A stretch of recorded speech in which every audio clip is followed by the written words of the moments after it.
সাম্প্রতিক সময় টেস্ট ক্রিকেটে বাংলাদেশকে কোন জিনিসটা সবচেয়ে বেশি ভোগায় জানেন? তাদের ব্যাটিং ব্যর্থতা।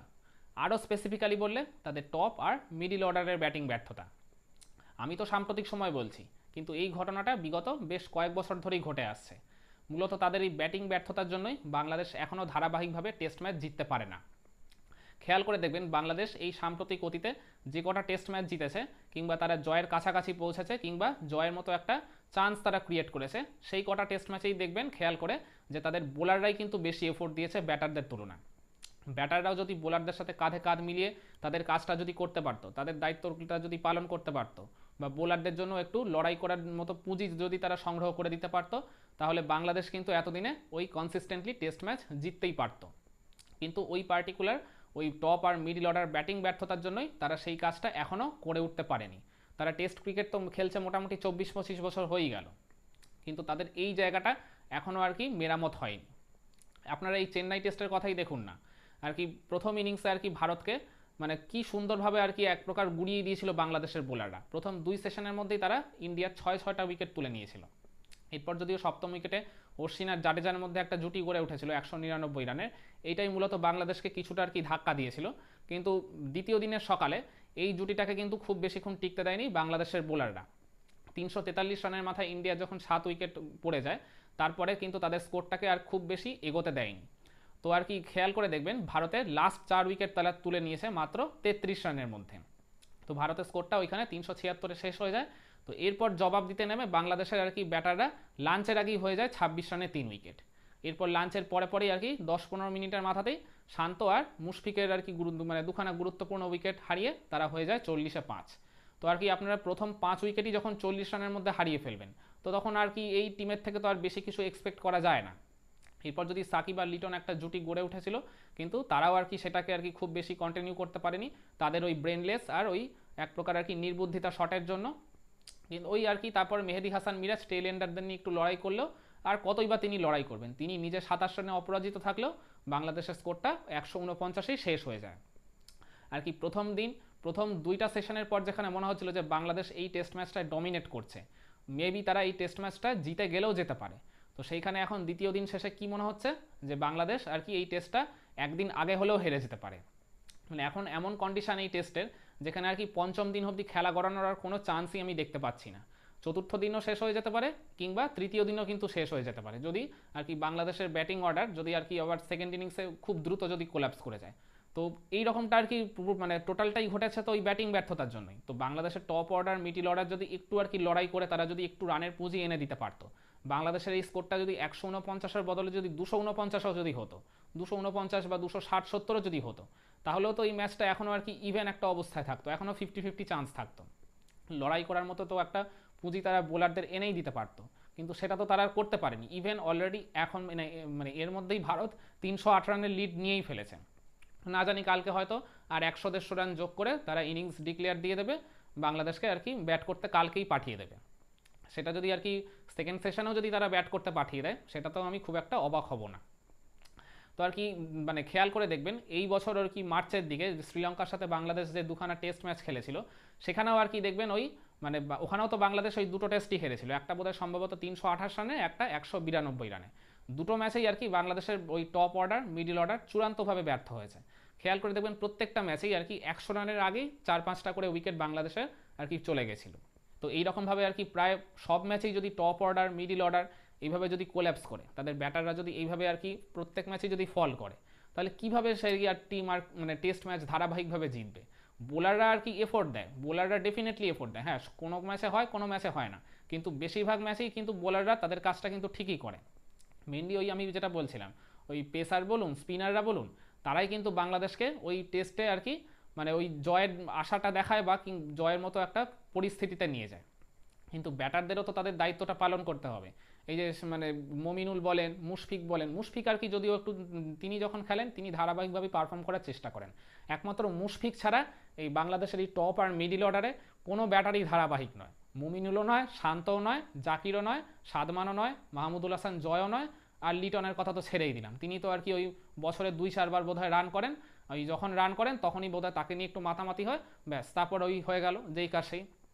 তারপর তো আর তার ব্যাটে সারা বছর রানের দেখাই পাওয়া যায় না। এইভাবেই তো তিনি এত বছর ধরে টিকে এসছেন। তো আর কি ওই মুশফিক ছাড়া এই বাংলাদেশের এই টেস্ট ব্যাটিং সেট আপে, এই ব্যাটিং লাইন আপে কেউই সেইভাবে ধারাবাহিকভাবে পারফর্ম করতে পারে না, যার ফলস্বরূপ আর কি বাংলাদেশ এখনও ওই ধারাবাহিকভাবে টেস্ট ম্যাচ জেতার যে আর কি অভ্যেস, সেটা এখনও তৈরি করতে পারেনি। তারা তো টেস্ট খেলছে মোটামুটি সেই 2000 সাল থেকে, মানে 24-25 বছর অলরেডি হয়ে গেছে। তো আর কি 24-25 বছরেও যদি তারা এখনও টেস্ট ম্যাচ ধারাবাহিকভাবে জিততে না পারে, যদি তারা প্রতিপক্ষের চোখে চোখ রেখে লড়াই করতে না পারে, তাহলে আর কিসের কি? এই কারণেই কয়েকদিন আগে আর কি আওয়াজ উঠেছিল যে বাংলাদেশের টেস্ট স্ট্যাটাস কেড়ে নেওয়া হোক। তারপরেই আর কি তারা ওই পাকিস্তানকে সিরিজটা হারিয়ে খুব ভালো মতো একটা জবাব দিয়েছিল। কিন্তু ওই আর কি বিচ্ছিন্ন একটা ঘটনা, ওটার পরে আবারও সেই ওই একই হাল, একই দশা। হ্যাঁ, পাকিস্তান সিরিজটা জিতলেও ওইখানেও কিন্তু তাদের ব্যাটিং ব্যর্থতা হয়েছিল। সেকেন্ড টেস্টার কথা খেয়াল করে দেখুন, ওখানে বাংলাদেশের কিন্তু একসময় 26 রানে 6 উইকেট চলে গেছিল। তো আর কি ওই সপ্তম উইকেটে যদি ওই লিটন আর মিরাজের মধ্যে যদি 165 রানের জুটিটা না গড়ে উঠতো, তাহলে কিন্তু ওই টেস্টটাও বাংলাদেশ কিন্তু হেরেই যেতে পারতো, হেরেই যেত ইভেন। ওই জুটিটার জন্যই বাংলাদেশ ম্যাচে ফিরেছে, শুধু ম্যাচেই ফেরেনি, ম্যাচটা জিতে গিয়ে সিরিজটাও জিতে এসছে। এছাড়া আর কি প্রথম ম্যাচের দিকেও তাকান, একসময় বাংলাদেশ কিন্তু হয়ে গেছিল 199-3 থেকে 218-5, পাকিস্তান করেছিল 448, তখন সেটা অনেক দূরের লাগছিল, ফলো অন খেয়ে যাওয়ারও একটা আশঙ্কা কিন্তু তৈরি হয়েছিল। কিন্তু ওইখানে আর কি ওই পরপর দুটো আর কি মানে ভাইটাল পার্টনারশিপ করেছিল মুশফিক লিটন আর মুশফিক মিরাজ। ওই মুশফিক ছিল বলেই আর কি বলতে গেলে ব্যাপারটা আর কি ওই পরপর দুটো পার্টনারশিপ করে বাংলাদেশ একটা শক্তপোক্ত অবস্থানে গেছিলো। পাকিস্তানের 448 শুধু টপকানোই নয়, তাদেরকে থেকে লিড নিয়ে আর কি ম্যাচটাও তারা জিতে ফিরেছিল। মূলত আর কি ওই মানে ওখানেও আর কি বাংলাদেশ জিতে গেছিল দুটো টেস্ট, কিন্তু ওই টপ আর মিডিল অর্ডারের ব্যাটিং ব্যর্থতা কিন্তু ওই সিরিজেও ছিল। যদিও ওই সিরিজটা জিতে যাওয়ায় সেইটা নিয়ে আর কি খুব বেশি কথা হয়নি, বা আর ওটা নিয়ে খুব বেশি আলোচনা হয়নি। আর ও যেটা বললাম আমি শ্রীলঙ্কা সিরিজে, ওইখানেও তো আর কি দেখতে গেলে বাংলাদেশ ওই শুধু লাস্ট ইনিংসেই বোধহয় 300+ রান করেছিল। এছাড়া তার আগের প্রত্যেকটা ইনিংস, দুটো টেস্ট হয়েছিল, 4টা ইনিংস পেয়েছিল, ওই লাস্ট ইনিংসে 300+ ছাড়া তার আগের 3টা ইনিংসেই তারা 200 পেরোতে পারেনি। ওই বলছিলাম 100 রানের আগেই তাদের 4-5টা করে উইকেট চলে যাচ্ছিল, তো সেখান থেকে আর কি করে এবার রান করবে? শুধুমাত্র ওই পাকিস্তান সিরিজটাই আর কি ওই লোয়ার মিডিল অর্ডারে ওই মিরাজ এসে এক ম্যাচে মুশফিকের সাথে আর এক ম্যাচে লিটনের সাথে পার্টনারশিপ করে বাংলাদেশকে রেস্কিউ করেছিল। ওই মানে দেখতে গেলে ওই আর কি জুটিগুলোই আর কি বাংলাদেশের ওই ম্যাচ জয়ের টার্নিং পয়েন্ট ছিল ডেফিনেটলি। কিন্তু প্রত্যেক ম্যাচে তো ওই লোয়ার মিডিল অর্ডারে মুশফিক, মিরাজ বা লিটন এসে রান করবে না, টপ অর্ডারকেও তো জ্বলে উঠতে হবে, মিডিল অর্ডারকেও তো কন্ট্রিবিউট করতে হবে। তো এইটা যতদিন না ধারাবাহিকভাবে তারা করতে পারবে, তো তারা আর কি কখনোই টেস্ট ম্যাচ বা টেস্ট সিরিজ এই কনসিস্টেন্টলি জিততে পারবে না। এছাড়াও ওই গত বছর নিউজিল্যান্ড যে বাংলাদেশে এসেছিল 2 ম্যাচের টেস্ট সিরিজ খেলতে, সেখানে আর কি ওই সেকেন্ড টেস্ট ম্যাচটাতেও কিন্তু ওই একই দশা হয়েছিল। ওই মানে দেখতে গেলে ওই 100 রানের আগেই 4-5টা করে উইকেট চলে গেছিলো, যার ফলে আর কি মানে তাদের স্কোরও খুব বেশি মানে এগোতে পারেনি। শুধুমাত্র ব্যতিক্রম ছিল ওই নিউজিল্যান্ডের এগেনস্টে ফার্স্ট টেস্টটা, যেটা ওই সিলেটে হয়েছিল। সেখানেই একমাত্র দেখা গেছিল বাংলাদেশের টপ অর্ডার আর মিডিল অর্ডার 2 ইনিংসেই কন্ট্রিবিউট করেছিল। ওইখানে সম্ভবত ওই ক্যাপ্টেন শান্ত একটা সেঞ্চুরি করেছিল, আর মুশফিকও বোধহয় প্রথম ইনিংসে সেঞ্চুরি করেছিল। একমাত্র ওই পার্টিকুলার ম্যাচটা আর ওই গত বছর তারা আফগানিস্তানের সাথে একটা টেস্ট ম্যাচ খেলেছিল সেই ম্যাচটায়, এই দুটো ম্যাচ বাদ দিলে আর বাংলাদেশ তার আগে বলুন বা পরে বলুন যতই টেস্ট ম্যাচ খেলেছে ওই রিসেন্ট পাস্টে, কোনো ম্যাচেই কিন্তু আর কি দেখবেন টপ অর্ডার মিডিল অর্ডারের থেকে সেইভাবে কন্ট্রিবিউশন পাওয়া যায়নি। হ্যাঁ হ্যাঁ, হয়তো 2-1টা ম্যাচে হয়তো বিচ্ছিন্নভাবে কেউ একজন ভালো ইনিংস খেলেছে, কিন্তু অ্যাটলিস্ট আর কি 2-3 জনের থেকে তো পারফরমেন্স আশা করতেই হবে। পার্টনারশিপ যদি না গড়ে ওঠে টপ অর্ডার বা মিডিল অর্ডারের মধ্যে, তাহলে কি করে হবে? ওই একটা দুটো ইনিংস দিয়ে তো আর হবে না। একজন টপ অর্ডারে ধরুন 100 করলো, আরেকজন ধরুন লোয়ার মিডিল অর্ডারে 60-70 করলো, তো এই আর বাকিরা আর কি বলতে গেলে ওই সিঙ্গেল ডিজিট বা 10-12 করে রান করেছে, তাহলে তাদের ব্যাটিং স্কোরটার কতই বা উঠবে? 200 রান করে তো আর ম্যাচ জেতা যায় না।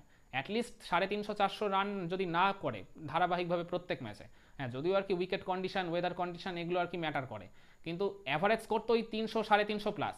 এইটুকু যদি আর কি তারা প্রত্যেক ম্যাচে আর কি ধারাবাহিকভাবে না করতে পারে, সেটা হোম কন্ডিশনে হোক কিংবা অ্যাওয়ে কন্ডিশনে হোক, তাহলে তো সেই ভাই টেস্ট ম্যাচ জেতা বা ধারাবাহিকভাবে টেস্ট সিরিজ জেতা এটা তো আর কি আশা করা যায় না। তো এটাই আমার বলার, যে বাংলাদেশকে আর কি এই জায়গাটায় কিন্তু খুব ভালোভাবে আর কি দেখভাল করতে হবে, তাদের মানে মাইন্ডসেটটা এমনভাবে ক্রিয়েট করতে হবে যেখানে তারা আর কি চোয়াল চাপা লড়াই করতে জানে। রাহুল দ্রাবিড়ের কথা নিশ্চয়ই আপনারা সবাই জানেন, তিনি আর কি এমন একজন ব্যাটার ছিলেন যিনি রান করতে পারুক বা না পারুক উইকেটে কিন্তু জমে থাকতো। 100 বল খেলেও তিনি 1 রান করতে পারেন, কিন্তু ওই উইকেটে টিকে থাকার যে মানসিকতা, সেটাই তো এখনকার ওই বাংলাদেশের ব্যাটারদের মধ্যে দেখতে পাওয়া যায় না। রান আসুক ছাই না আসুক উইকেটে টিকে থাকতে হবে, উইকেটে টিকে থাকলে মডার্ন ডে ক্রিকেটে ঠিকই রান চলে আসবে। তো সেই ধৈর্যটা, সেই আর কি ইচ্ছা শক্তিটা কিন্তু ব্যাটারদের দেখাতে হবে। শুধু এখন এই ব্যাটিংটাকে আর কি ঠিকমতো শোধরাতে হবে। কারণ ওই রোজ রোজ আমি বলছি লোয়ার মিডিল অর্ডার এসে বাঁচিয়ে দেবে না। তো টেস্টে ওভারঅল যদি ভালো পারফর্ম করতে হয় ওই টপ অর্ডার মিডিল অর্ডারকে অবশ্যই ডেফিনেটলি কিন্তু কন্ট্রিবিউট করতে হবে। তো আপনারা কি মনে করেন বাংলাদেশে এই টেস্ট ক্রিকেটের সাম্প্রতিক সময় ব্যর্থতার জন্য এই তাদের ব্যাটিং ব্যর্থতাই কি দায়ী? কমেন্ট করে জানাবেন নাকি আপনার মতামত।